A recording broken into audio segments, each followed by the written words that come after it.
IAS अधिकारी म्हटलं की आपल्या डोळ्यासमोर येतो तो रुबाब, गाडी, बंगला आणि निवृत्तीनंतर एखाद्या हिल स्टेशनवरच्या फार्म हाऊसवर किंवा परदेशात घालवलेली ही आलिशान सुट्टी. पण याच गर्दीत एक असं नाव आहे ज्यांनी निवृत्तीनंतर थेट शेतीची वाट धरली आहे. होय, आपण बोलतोय सिंघम IAS अधिकारी म्हणून नावाजलेल्या सुनील केंद्रेकर यांच्याबद्दल, ज्यांचं शेतात काम करतानाचे काही अत्यंत साधे फोटो सध्या सोशल मीडियावर चर्चेचा विषय ठरतात.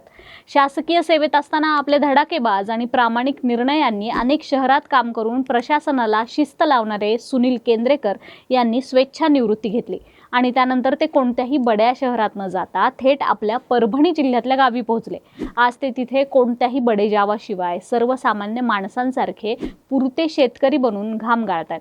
लाखो रुपयांची पेन्शन आणि प्रतिष्ठा बाजूला ठेवून मातीशी नातं सांगणारा सुनील केंद्रेकर यांचा हा साधेपणा आजच्या काळात प्रत्येकासाठी एक मोठा आदर्श ठरतोय. अशा या लोकशाहीच्या खऱ्या नायकाचा शेतातला हा अंदाज तुम्हाला कसा वाटला, कमेंट करून नक्की सांगा.